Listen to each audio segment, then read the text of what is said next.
O dia 1º de fevereiro de 2021 foi marcado por dois episódios no cenário brasileiro. O primeiro, que toda a imprensa deu cobertura exaustiva, foi a eleição para a presidência da Câmara dos Deputados e do Senado Federal. O segundo episódio foi eclipsado pelo primeiro, que foi a greve dos caminhoneiros, que seria em âmbito nacional. Greve esta que passou quase por desapercebida pela maioria da população brasileira, visto que ela foi um verdadeiro fiasco. Bem, provavelmente muita gente vai estar exaustivamente nas redes sociais comentando as eleições do Senado e da Câmara Federal. Só que nós aqui, que defendemos sempre a contracorrente, vamos também nadar na contracorrente, ou seja, vamos falar aqui sobre a greve dos caminhoneiros, que foi esse fiasco.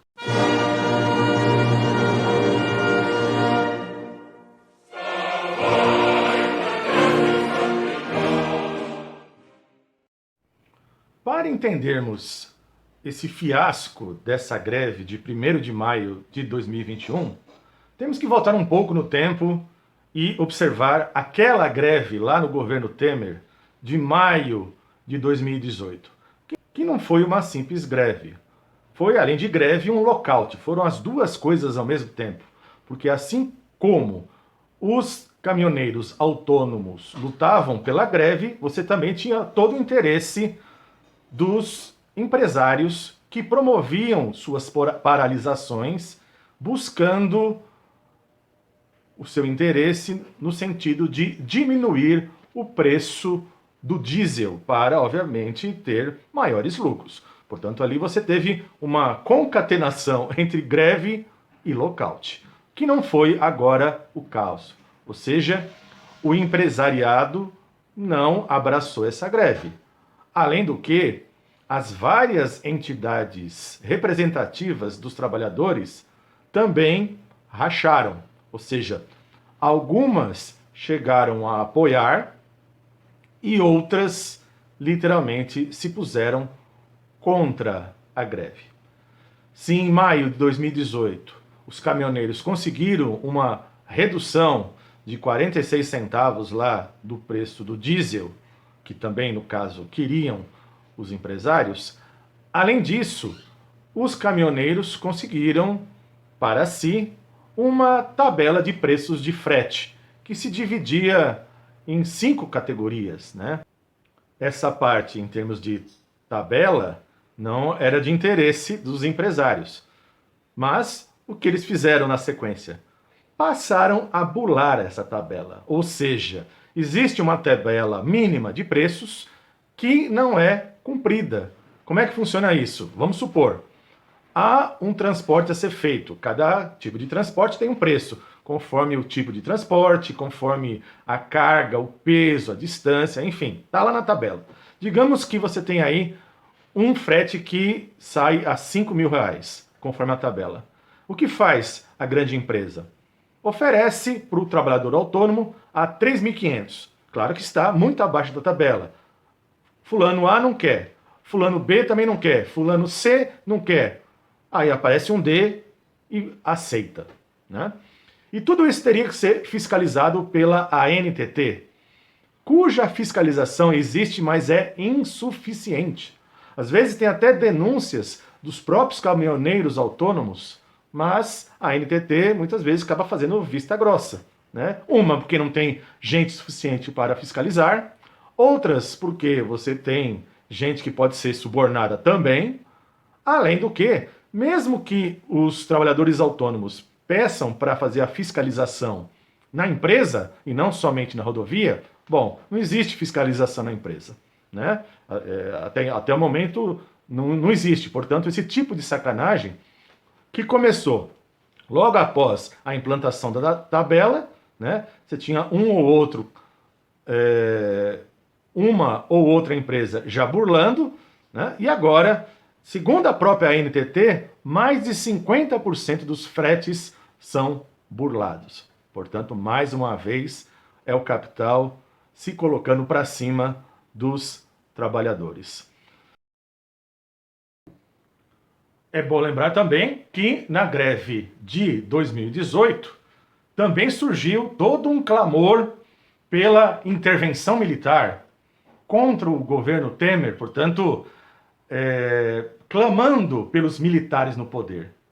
É interessante observar que há esse livro aqui, da Rosana Pinheiro Machado, e num capítulo bem curto dele, chamado A Revolta da Caçamba, ela faz aí uma pesquisa antropológica, né? Ou seja, ela e uma outra antropóloga vão até essas manifestações e conversam com os caminhoneiros e perguntam de onde que eles vêm recebendo essa indicação de intervenção federal. O que eles respondem, na sua maioria, bom, eles não sabem de onde vem o disparo dessas mensagens, mas todos eles estão recebendo. Né? Então vejam que, portanto, tinha sim um dedinho bolsonarista já naquele momento. E o próprio presidente da Abrava, que é uma das entidades aí ligadas à refrigeração de caminhões, né, que seria uma delas que está a favor dessa greve, né, o seu líder diz o seguinte, que lá em 2018 o Bolsonaro ligou para ele e agora ele não consegue nem falar com o Bolsonaro. Né? Então veja aí já a diferença dessa situação grevista. Além de haver o desrespeito à tabela de fretes por parte das empresas, o reajuste do combustível só em 2020 foram 32 vezes. Portanto, claro que o frete fica muito mais caro, sobretudo para os autônomos.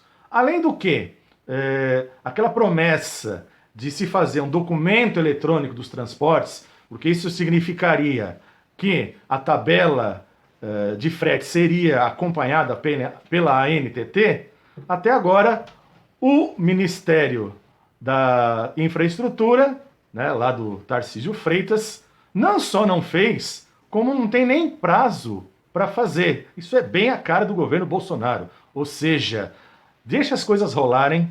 Né? Isso tem a ver com o seu projeto ultraliberal, tem a ver com o seu anarcocapitalismo. Né? Ou seja, vai deixando rolar, não faz as coisas e, obviamente, quem é prejudicado é o elo mais fraco da sociedade.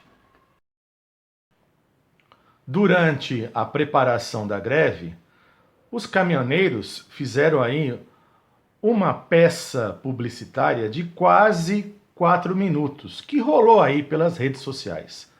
Ao assistir, você percebe o quê? Simplesmente não há nenhuma crítica ao governo. Como se o governo fosse totalmente isento da situação. O que não é, sabemos que não é. São 32 reajustes durante o ano de 2020 sobre o diesel. Além disso, eles reivindicam a isenção do PIS, do COFINS, do CID de combustíveis, e nada disso o governo quer atender. No caso aqui de São Paulo, tem um componente da velha briga de Bolsonaro com Dória. Ou seja, aqui também se pede pela isenção do ICMS. E essa briguinha dessa dupla ultraliberal vai continuar. Além disso, aqui se pratica o preço internacional, o que não tem nenhum sentido, afinal de contas, o Brasil é um produtor de combustível, não pode se equiparar com países europeus que não são produtores e sim importadores de combustíveis. E é bom lembrar, né? O governo Bolsonaro, quando assumiu, falava que ia ter diminuição do preço dos combustíveis, diminuição do preço do gás. Bom, aliás, o gás, você verifica uma disparada tremenda, de tal maneira que em alguns estados, em algumas regiões, chega-se a pagar até R$ 105 o bujão de gás. Então, sendo que eles prometiam, né, que não iam chegar a nem a R$ 50. Então, são só promessas, a gente sabe como é que funciona esse governo Bolsonaro. Enfim, nós vamos ter aí, portanto, o aumento da precarização desses trabalhadores dos transportes. Ou seja, aqueles que são autônomos vão ficar numa situação comprometedora. Temos que lembrar também que o Rodrigo Pacheco, que acabou de ser eleito para o Senado Federal, a sua presidência, seu secretário tinha sido indicado no final do ano para ser diretor da ANTT, Agência Nacional dos Transportes Terrestres. E lembre-se, Rodrigo Pacheco é um senador que tem vários processos nas suas costas que estão rolando aí, e o PT simplesmente não só votou, como ainda justificou. Eu não vou nem explicar a justificativa do PT, vocês olhem aqui, eu deixo a indicação na descrição, mas é um conjunto de afirmações totalmente vazias e o PT nem por isso deixou de apoiar o candidato do Bolsonaro. Durante a preparação da greve, os caminhoneiros fizeram aí uma peça publicitária de quase 4 minutos, que rolou aí pelas redes sociais. Ao assistir, você percebe o quê? Simplesmente não há nenhuma crítica ao governo. Como se o governo fosse totalmente isento da situação. O que não é, sabemos que não é. São 32 reajustes durante o ano de 2020 sobre o diesel. Além disso, eles reivindicam a isenção do PIS, do COFINS, do CID de combustíveis, e nada disso o governo quer atender. No caso aqui de São Paulo, tem um componente da velha briga de Bolsonaro com Dória, ou seja, aqui também se pede pela isenção do ICMS. E essa briguinha dessa dupla ultraliberal vai continuar por um bom tempo. Além disso, aqui se pratica o preço internacional, o que não tem nenhum sentido, afinal de contas, o Brasil é um produtor de combustível, não pode se equiparar com países europeus que não são produtores e sim importadores de combustíveis. E é bom lembrar, né? O governo Bolsonaro, quando assumiu, falava que ia ter diminuição do preço dos combustíveis, diminuição do preço do gás. Bom, aliás, o gás, você verifica uma disparada tremenda, de tal maneira que em alguns estados, em algumas regiões, chega-se a pagar até R$ 105 o bujão de gás. Então, sendo que eles prometiam, né, que não iam chegar a nem a R$ 50. Então, são só promessas, a gente sabe como é que funciona esse governo Bolsonaro. Enfim, nós vamos ter aí, portanto, o aumento da precarização desses trabalhadores dos transportes. Ou seja, aqueles que são autônomos vão ficar numa situação comprometedora.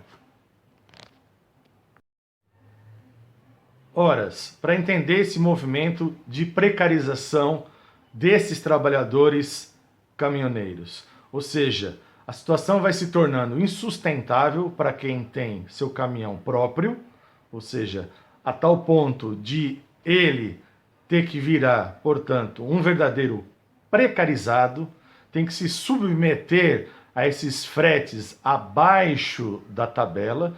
Tudo isso faz parte do movimento de concentração de capital. Portanto, vejam que ironia do destino, ou seja, aqueles caminhoneiros que em sua maioria apoiaram e votaram por Bolsonaro, agora estão aí sofrendo as consequências do quê? De boicote, de repressão à greve, porque é bom lembrar, né? Não só não pode fazer como o jurídico, né? Você tem aí juízes proibindo, aliás, da outra vez também se proibiu, quando você tem um movimento ou grande demais, ou, claro, com apoio, com lockout de empresário, a coisa toma mudança de rumo. Então é isso. No caso, trabalhador, caminhoneiro se dando mal, aqueles que apoiaram e continuam até apoiando Bolsonaro, assim como, gente, é só pensar aqueles pequenos e médios comerciantes que todo mundo que votou no Bolsonaro e agora com a pandemia não conseguiu nem pegar empréstimo, tamanha burocracia, tamanha a ineficiência, ineficácia, dificuldade, que tem tudo a ver com o projeto ultraliberal de destruição das instituições republicanas, que é o projeto do governo Bolsonaro, né, querendo transformar isso aqui num verdadeiro banditismo, né, um banditismo de milícias e de evangelismo, né, que esse é o projeto dele, né, e isso vai se espraiando por todos os poros.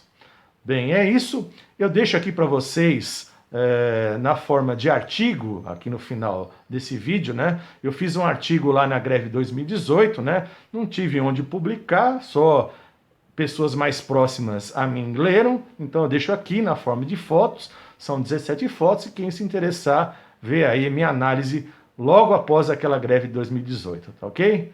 É isso, pessoal. E assim a gente segue aqui no Conexão Marxista, pegando não só coisas da conjuntura, teoria, análise, livros. Esse é o aspecto ontológico do nosso próprio canal. Continua conosco. Um abraço e até a próxima.